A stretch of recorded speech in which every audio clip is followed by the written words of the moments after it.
Aquí te dejo esta entrevista con Ciro Gómez Leiva y Epigmenio Ibarra para que dejes tu comentario y tu análisis. El destino del PRI es desaparecer. El PRI como partido obtuvo números cerrados 11% de los votos. Se redujo al tamaño poquito más grande que Movimiento Ciudadano, poco más grande que el Partido Verde y que el PT, pero ya está en ese rango. Y su presidente Alejandro Moreno dice hoy: la derrota no fue culpa mía y yo me quedo al frente de ese partido. No ha dicho yo me quedo al frente del partido, pero está organizando todo para poder reelegirse a perpetuidad, porque creo que 8 años a estas alturas es perpetuidad. Pues sí, digamos, en ese punto reconozco tu análisis y tu pronóstico siempre es riesgoso, pero pues en este caso se acercó a lo que está ocurriendo hoy. Pues sí, iban, desde mi punto de vista, iban en ruta de colisión desde que establecieron la alianza con el PAN y perdieron pues cualquier ribete de singularidad que pudiera haberlos distinguido. Se volvieron lo mismo que un partido que les impuso candidatos, que decidió formas y del cual habían sido enemigos o adversarios históricos. Entonces se mimetizaron con el PAN y dejaron de ser. Simplemente sus candidatos fueron Beatriz Paredes, tuvieron que tragar camote, como vulgarmente se dice, y decir, bueno, ni modo, porque el tal proceso de selección de la candidatura opositora pues fue una decisión popular,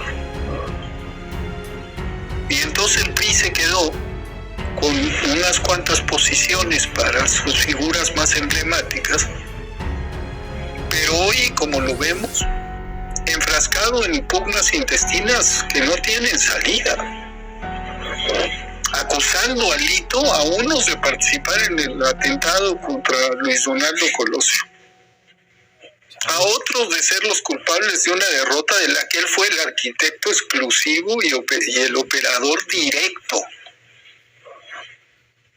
Y luego, para más, diciendo, por cierto, no somos neoliberales, somos socialdemócratas. Y entonces todo lo que hicimos estas últimas elecciones, pues, a saber con qué tiene que ver. Pues el PRI,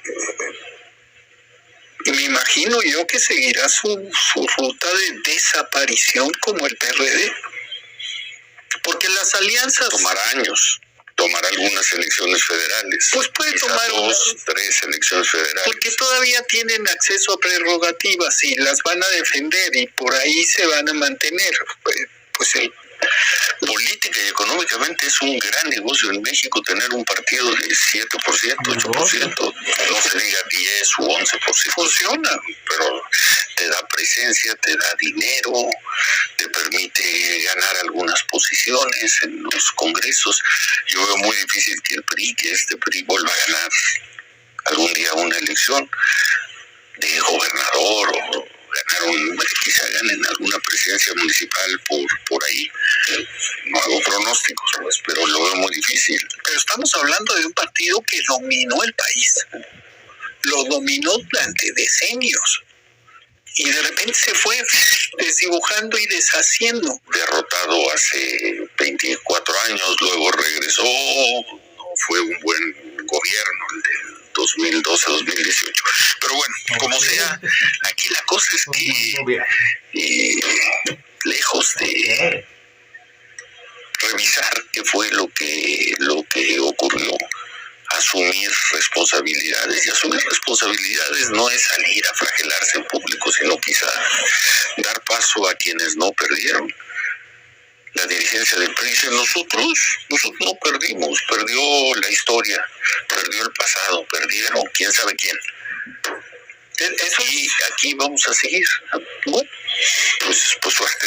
Aquí voy a seguir, dice Alito, ¿no? El partido. Él y los suyos, él y los suyos, porque no apareció solo en las conferencias que dio el lunes, creo que fue el lunes, sí, fue el lunes. Solo no estaba. Sí, no, y manejó la asamblea para que fuera su asamblea.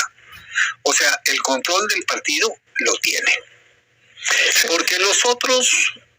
del aparato, como decíamos en nuestros tiempos, del aparato del partido. Que el aparato es lo que funciona porque es el que capta el dinero, el que tiene acceso a las prerrogativas, el que puede negociar o no negociar en el Congreso posiciones, el que todavía puede hacer valer algo en la alianza esta esperpéntica. Pero esa alianza ya no existe.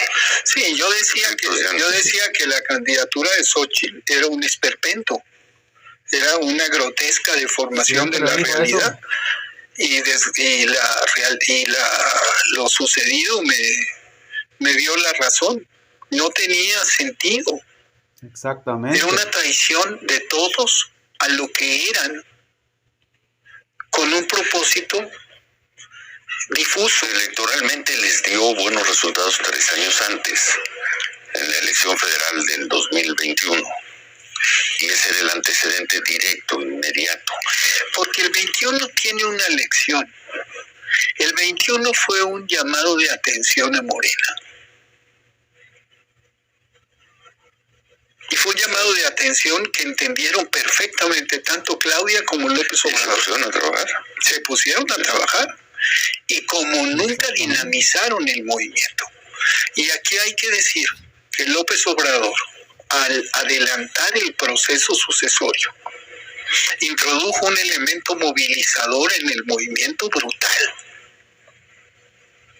Lo rescató del marasmo. Dijo, a ver, ahí viene la contienda presidencial. Yo tengo estas corcholatas. ¿A quién va a poner la oposición? Y cuando la oposición no ponía, dijo, ¿qué tal la fulana? No fue exactamente así, pero bueno. Pero digamos que lo que hizo fue aprovechar el proceso sucesorio, adelantándolo de una manera, digamos, inaudita, para dinamizar el movimiento social. Y entonces un partido que se había acomodado y que había sufrido una derrota, volvió a recuperar. Que no fue una derrota, simplemente no fue un triunfo tan holgado como el del 2018. Aunque en los votos, si sumábamos a Movimiento Ciudadano como a PRD, más o menos fue 50-50, 51-49, fue un empate. Pero bueno, a ver, tenemos que... Sí. Y aquí lo hablamos, y hablamos de que pues estaban repartidos los votos. Y Morena, y eso le dificultó el segundo tramo de su gobierno a López Obrador.